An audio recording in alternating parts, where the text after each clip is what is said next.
If you want to know something about yourself, sit on your bed one night and say to yourself, you got to mean this. Like, you got to be desperate. This is no game, this. It's like, my life is not everything I want it to be, and perhaps it's not everything that I need it to be. And by need, I mean my life is so unbearable that the suffering that's attendant upon that is make me nihilistic, cynical, bitter, resentful, homicidal, genocidal, unable to have a good relationship, prone to punish people for their virtues because of my jealousy, driving the proclivity to see evil everywhere except within my own heart. Like, these are problems, man. And you ask yourself, you sit on the bed and say, okay, man, I'm ready to learn something. Like, what's one thing I'm doing wrong that I know I'm doing wrong that I could fix, that I would fix? It's like, you meditate on that, you'll get an answer. And it won't be one you want, but it'll be the necessary one. You know, and it's often something that will point you to small things. So Carl Jung said, people in the modern world don't see God because they don't look low enough. And so imagine you're in your messy bedroom, you know, and you're sitting on the edge of the bed trying to have an honest dialogue with yourself. And the little voice says, you know, it's pretty disgusting in here. And you think, well, I'm way above such trivial niceties as organizing my room. Well, that's pride. That's arrogance. If you're above organizing what's actually yours, how in the world are you ever going to organize anything else? And so you get on your knees and you think, well, it's time to, you know, take a brush to the toilet. And maybe that's where you start. And that works. Like, that works. You start making those micro improvements, like real micro improvements, real on the ground, actual micro improvements to things you know that are wrong, you'll improve unbelievably rapidly. You're male and not female. You're Hindu and not Christian. You're tall and not short. You have an arbitrary range of talents and an arbitrary range of limitations, none of which, in some sense, you chose. It's the cards you're dealt. Now, some of those are cards of privilege. Now, maybe you're born intelligent. Maybe you're born symmetrical. Maybe you're born healthy. Maybe you're born into a culture where it's much easier not to be absolutely deprived. Maybe your parents are rich. And so all of that, in some sense, is unearned. Now, along with that comes a good dose of existential guilt. Because at the same time, and this is true for anyone, regardless of their cultural background, the ground we walk on is soaked in the blood of historical atrocity. And so that's on you. Because, you know, people think, well, who's the Nazi? Well, it's the fascist, or who's the radical communist? It's the radical left-wing ideologue. And the fundamental truth of the matter is that's best dealt with as a spiritual matter. Is the adversary is within, really, most profoundly. And so you have to take the responsibility for that historical atrocity onto yourself. I was talking to Guy Ritchie this week about his movie King Arthur. It's quite an interesting movie in many ways. And when Arthur, who could be the hero, takes the sword, he's so overcome by visions of his murderous uncle that he can't pick up the weapon. Well, think about that. Now, you have weapons at your disposal, but they've been used by your murderous uncle. Like, dare you wield them? And the answer is, maybe it's easy just to leave the sword on the ground because you do want to be responsible for atrocities going forward, and don't think you couldn't be, and don't think you might not enjoy it. And so, the way you pay for your privilege is with your virtue. I mean that most particularly. You have these opportunities and this existential guilt, and the way you expiate that and atone is by doing your best to live the best possible life you can manage, to speak the truth, to treat people with respect, to abide by the principles of the dignity of the individual, and to put your house in order. And that's how you pay for your unearned privilege. All of us. And we all have our privileges and our curses. You know? All of us have that. That's why it's not useful to be envious of people.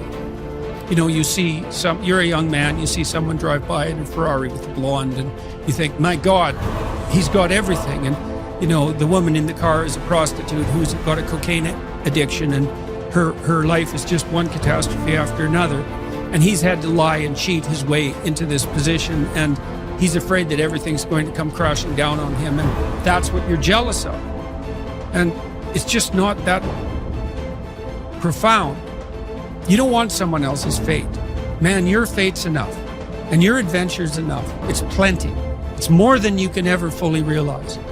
And so that's also part of the reason that we all believe that the individual has some intrinsic dignity. It's don't be so sure that your position in your room is so damn trivial. Might be your attitude towards it that's trivial. And if you're in dire straits and dire circumstances, just look at how much opportunity you have to make things better. Most of us have been raised to believe that the road to a happy life is paved with pleasure, and that the pursuit of pleasure is the path to fulfillment. But as we grow up, we begin to realize that life is not always easy or pleasurable. In fact, much of it is difficult and painful. We all experience loss, disappointment, illness, aging, and eventually death. We encounter stress, anxiety, and fear. We suffer from the slings and arrows of everyday life, and yet we continue to cling to the idea that happiness is found in pleasure and the avoidance of pain. We try to avoid our painful experiences by numbing ourselves with drugs or alcohol, distracting ourselves with TV, or obsessing over our work or our relationships. But the more we try to avoid the basic reality that all human life involves pain, the more we are likely to struggle with that pain when it arises, thereby creating even more suffering. The truth is that happiness is not found in the avoidance of pain, but in the willingness to face and accept our pain. It is in the willingness to experience our painful thoughts and feelings, to acknowledge them without judgment, and to take action in line with our values and goals.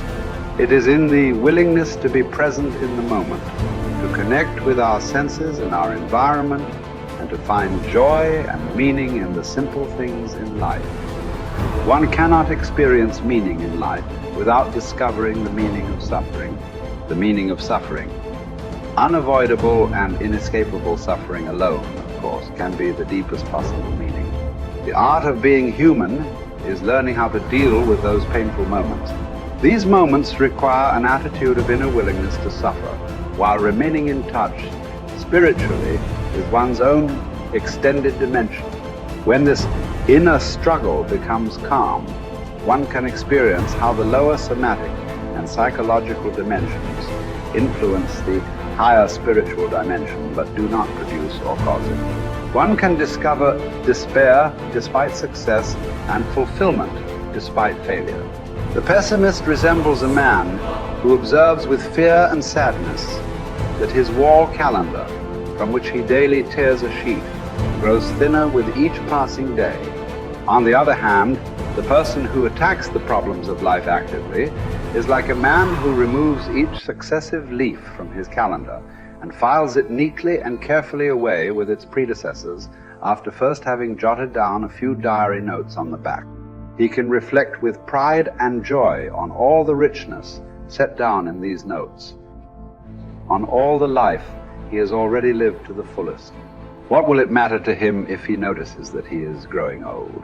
Has he any reason to envy the young people whom he sees, or wax nostalgic over his own lost youth?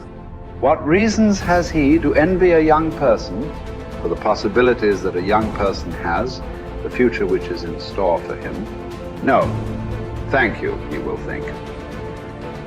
Instead of possibilities, I have realities in my past. Not only the reality of work done and of love loved, but of sufferings bravely suffered. These sufferings are even the things of which I am most proud, although these are things which cannot inspire envy. Don't aim at success. The more you aim at it and make it a target, the more you are going to miss it. For success, like happiness, cannot be pursued.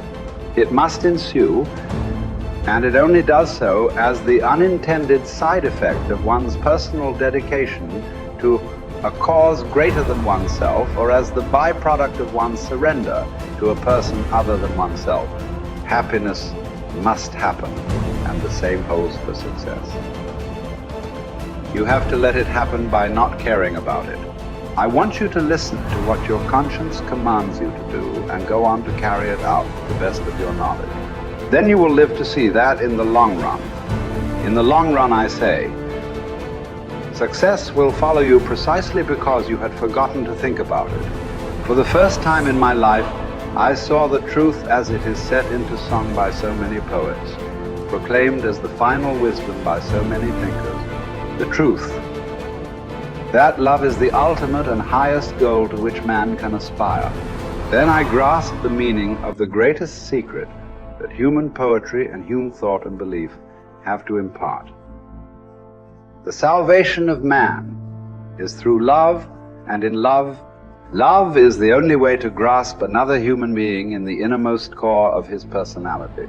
No one can become fully aware of the very essence of another human being unless he loves him. By his love, he is enabled to see the essential traits and features in the beloved person. And even more, he sees that which is potential in him, which is not yet actualized, but yet ought to be actualized.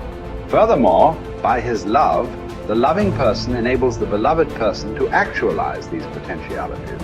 By making him aware of what he can be and of what he should become, he makes these potentialities come true. It did not really matter what we expected from life, but rather what life expected from us. We needed to stop asking about the meaning of life, and instead think of ourselves as those who were being questioned by life. Daily and hourly, our answer must consist not in talk and meditation, but in right action and in right conduct. Life ultimately means taking the responsibility to find right answer to its problems and to fulfill the tasks which it constantly sets for each individual. Ultimately, man should not ask what the meaning of his life is, but rather must recognize that it is he who is asked. In a word, each man is questioned by life, and he can only answer to life by answering for his own life. To life he can only respond by being responsible.